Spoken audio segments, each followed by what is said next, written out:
राधे राधे, नमस्कार दोस्तों, स्वागत है आपका भजन ज्ञान चैनल में।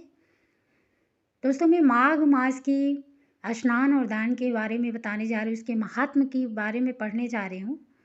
और ये मास में सुना जाता है नित्य। इस महीने में श्रीमद् भागवत गीता और श्रीमद् भागवत गीता का पाठ करना भी चाहिए, सुनना भी चाहिए। ये माघ महीना स्नान और दान के नाम से जाना था और इस दिन महीने में स्नान करना और दान करना विशेष महत्व होता है।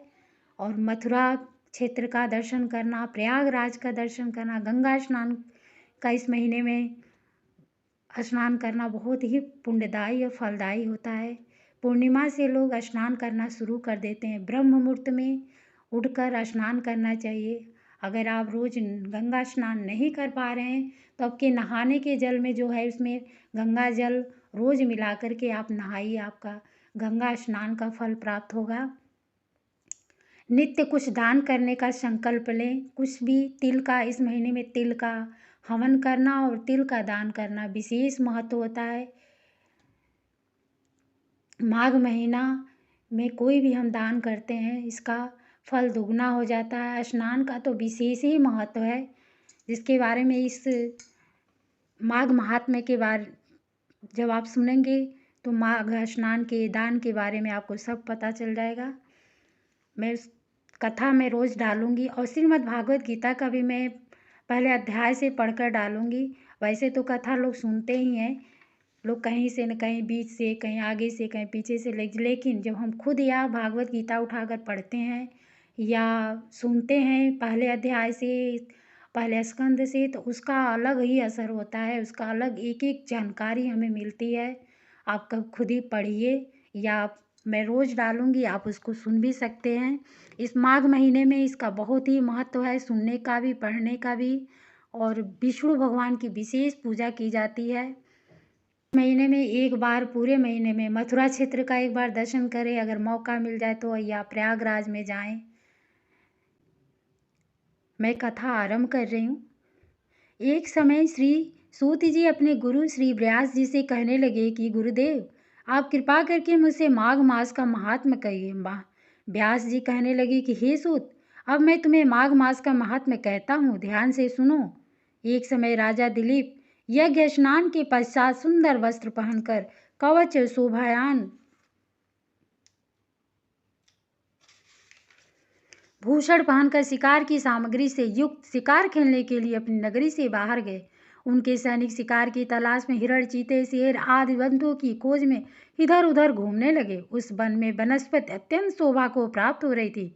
वन में कहीं मोर नाच रहे थे, कहीं हिरणों की समूह घूम रहे थे, तो कहीं गीदड़ अपना भयंकर शब्द कर रहे थे, कहीं गैंडों का समूह हाथियों का समान घूम रहा था, कहीं वृक्षों को कोटरों में बैठे हुए उल्लू अपना भयानक शब्द कर रहे थे, कहीं शेरों के पद चिन्हों के साथ घायल हिरणों के रक्त से सारी पृथ्वी लाल हो रही थी, कहीं दूध से भरे हुए थनों वाली गायें तथा भैंसें फिर रही थी, कहीं हरी लताओं तथा सुगंधित फूलों से वन को शोभा बढ़ रही थी, कहीं बड़े बड़े वृक्ष खड़े थे तो कहीं उन वृक्षों में बड़े बड़े अजगर तथा उनकी कैचुलियाँ भी पड़ी हुई थी। उसी समय राजा के सिपाहियों की बाजे की ध्वनि सुनकर एक हिरण वन से निकलकर भागने लगा और बड़ी बड़ी चौकड़ियाँ भरते हुआ आगे बढ़ा। तब राजा ने उसके पीछे अपना घोड़ा दौड़ाया। हिरण कांटेदार घने वृक्षों के एक जंगल में जा घुसा। राजा ने भी उसी वन में प्रवेश किया, परंतु कुछ देर जाकर हिरण राजा दिलीप की दृष्टि से ओझल हो गया और कहीं छिप गया। राजा निर्जन वन में अपने सैनिकों सहित प्यास के कारण बहुत दुखी हो गया। दोपहर के समय अधिक मार्ग चलने से राजा का कंठ सूख गया और मुख मलिन हो गया। सैनिक भी थक गए और घोड़े रुक गए। थोड़ी दूर पर राजा ने एक बड़ा सुंदर सरोवर देखा, जिसके चारों ओर घने वृक्ष थे, साफ और सुंदर घाट बने हुए थे, बड़े बड़े फूल खिल रहे थे, कमलिनी के पत्तों से घिरे हुए कमल नीलम के समान प्रतीत होते थे। इसका जल सज्जनों के हृदय के समान प्रतीत होता था, जो साफ और पवित्र था। सरोवर का जल लहरों से बड़ा सुंदर लगता था। जल में अनेक प्रकार के जल जंतु, मछलियां आदि स्वच्छंदता से इधर उधर तैर रहे थे। दुष्टों के चित्त जैसे निर्दयी मगरमच्छ भी थे, जैसे विपत्ति में पड़े हुए लोगों के दुख को हरने वाले महादानी पुरुषों के समान यह सरोवर अपने जल से सबको सुखी कर रहा था। इस सरोवर को देखकर राजा दिलीप की थकावट दूर हो गई, जैसे मेघ को देखकर पपीहे की हो जाती है।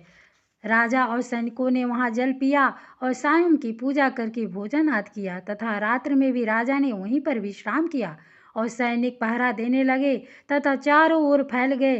रात के अंतिम समय सुअरों की एक झुंड ने आकर सरोवर में पानी पिया और कमल के झुंड के पास आया। तब सब सैनिकों ने सावधान होकर उन पर आक्रमण किया और उनको मारकर कोलाहल करते हुए बड़ी प्रसन्नता के साथ उनमें से कुछ को लाकर राजा को सूचित किया। तब सबने नगर को प्रस्थान किया। राजा भी प्रभात हुआ देखकर उनके साथ ही नगर को चल पड़ा। मार्ग में एक ऐसे तपस्वी को देखा जिसका शरीर तपस्या के कारण बिल्कुल सूख गया था। वे मृग चर्म और बलखल पहने हुए थे। उसके नाखून, बाल तथा रोम बहुत बड़े हुए थे। राजा ने ऐसे घोर तपस्वी को देखकर बड़े आश्चर्य से उनको प्रणाम किया और हाथ जोड़कर खड़ा हो गया। तब तपस्वी ने राजा से कहा कि राजन, तुम इस पुण्यदाता माघ मास में इस सरोवर को छोड़कर जाने की इच्छा क्यों करते हो?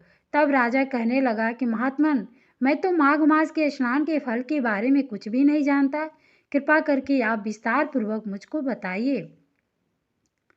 राजा के ऐसे वचन सुनकर तपस्वी ने कहा, हे राजन, भगवान सूर्य देव बहुत शीघ्र ही उदय होने वाले हैं, इसलिए यह समय हमारे लिए स्नान करने का है, कथा करने का नहीं। सो आप स्नान करके अपने घर को जाइए और अपने गुरु श्री वशिष्ठ जी के इस महात्म को सुनिए। इतना कहकर तपस्वी सरोवर में स्नान करने के लिए चला गया और राजा भी विधि पूर्वक सरोवर में स्नान करके अपने घर को लौट आया और महल में जाकर रानी को तपस्वी की सब कथा सुनाई। तब सूत जी ने कहा, हे गुरुदेव, राजा ने अपने गुरु वशिष्ठ जी से क्या प्रश्न किया और उन्होंने क्या उत्तर दिया, सो मुझसे कहिए। तब व्यास जी कहने लगे कि हे सूत, राजा दिलीप ने रात को महल में सुख से सोकर प्रातः समय गुरु वशिष्ठ जी के पास जाकर उनके चरणों को छूकर प्रणाम किया और तपस्वी के बताए हुए प्रश्न को अति नम्रतापूर्वक पूछा कि हे गुरुजी, अपने आचार, दंड, नीति, राज, धर्म तथा चारों वर्णों के चारों आश्रमों की क्रियाओं का दान और विधान, यज्ञ और उनकी विधि, व्रत और उनकी क्रिया तथा भगवान विष्णु की आराधना विस्तार पूर्वक मुझको सुनाइए। अब मैं आपके माघ मास के स्नान के महात्म्य को सुनाना चाहता हूँ। सो हे तपोधन, नियम पूर्वक इसकी विधि समझाइए। तब वशिष्ठ जी कहने लगे, राजन, तुमने दोनों लोकों के कल्याण के लिए वनवासी तथा गृहस्थियों के अंतःकरण को पवित्र करने के लिए माघ मास के स्नान का सुंदर प्रश्न किया है। माघ मास में स्नान का फल गाय, भूमि, तिल, वस्त्र, सोना, अन्न, घोड़ा आदि दानों तथा चंद्रायण और ब्रह्मकुर्च आदि व्रतों से भी अधिक फलदाता है। वैशाख तथा कार्तिक में जप, दान और तप बहुत फल देने वाले हैं, परंतु माघ मास में स्नान करने वाला मनुष्य राज और मुक्ति के मार्ग को जानने वाला होता है। दिव्य दृष्टि वाले महात्माओं ने कहा है कि जो मनुष्य माघ मास में निष्काम भाव से भगवान के निमित्त स्नान करता है, वह अनंत फल प्राप्त करता है। इससे शरीर की शुद्धि, प्रीति, ऐश्वर्य तथा चारों प्रकार के फलों की प्राप्ति हो जाती है। अदिति ने 12 वर्ष तक मकर संक्रांति में अन्न नहीं खाया और माघ मास में स्नान किया। इससे उसके घर तीनों लोकों को उज्जवल करने वाले 12 पुत्र उत्पन्न हुए। माघ में स्नान करने से ही रोहिणी, सुभगा और अरुंधति दानशीला हुई और इंद्राणी समान रूपवती होकर प्रसिद्ध हुई। जो माघ मास में स्नान करते हैं तथा देवताओं की सेवा को तत्पर रहते हैं, उनको सुंदर स्थान, हाथी तथा घोड़े की सवारी आवेदान करने के लिए धन भी प्राप्त होता है और अतिथियों से उनका घर सदैव भरा रहता है। उनके घरों में सदा वेदों की ध्वनि होती रहती है। वह मनुष्य धन है जो माघ मास में स्नान करते हैं, दान देते हैं तथा व्रत और नियमों का पालन करते हैं। अन्य पुण्यों के कम हो जाने पर मनुष्य स्वर्ग से वापस आ जाता है, परंतु जो मनुष्य माघ मास में स्नान करता है वह कभी वापस नहीं आता। इससे बढ़कर और कोई जप, तप, नियम, दान पवित्र और पाप नाशक नहीं है। राजा ने कहा, भृगु जी ने मणि पर्वत पर विद्याधरों को जो उपदेश सुनाया था वही मुझको सुनाइए। तब ऋषि कहने लगे कि हे राजन, एक समय 12 वर्ष तक वर्षा न होने के कारण बड़ा भारी अकाल पड़ा। प्रजा कम होने के कारण संसार में बड़ी हलचल फैल गई। हिमालय तथा विंध्याचल के मध्य का प्रदेश निर्जन होने के कारण स्वाध्याय, जप, तप आदि सभी कार्य बंद हो गए। इससे सारा भूमंडल फल, मूल, अन्न और जलहीन होने से दुखी हो गया। तब विंध्याचल के नीचे बहती हुई रेवा नदी के सुंदर वृक्षों से भरे अपने आश्रम से निकलकर भृगु ऋषि अपने शिष्यों सहित हिमालय पर्वत पर गए। इस पर्वत की चोटी नीली और नीचे का भाग सुनहरी होने के कारण पर्वत पीताम्बरधारी श्री विष्णु भगवान के समान लगता था। पर्वत के बीच का भाग नीला और बीच में कहीं सफ़ेद और कहीं स्फटिक होने के कारण बहुत सुंदर लग रहा था।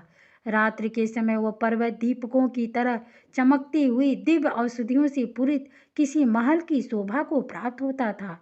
यह पर्वत शिखाओं पर बांसुरी बजाती और सुंदर गीत गाती हुई किन्नरियों तथा केले के पत्तों की पातकाओं से अत्यंत शोभित हो रहा था।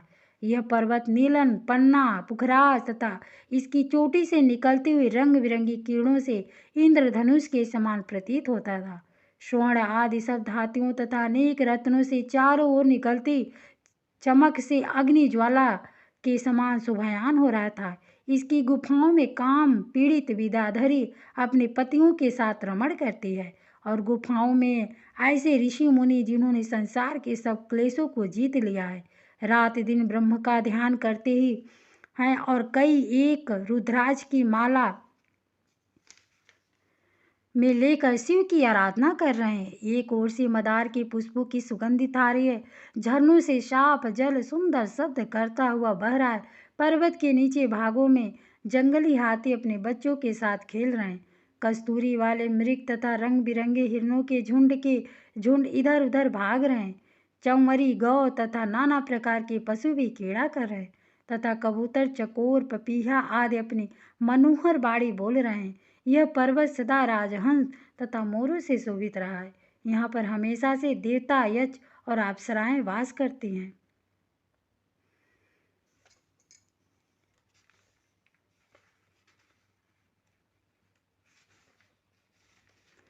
आगे की कथा दूसरे अध्याय में। राधे राधे, धन्यवाद।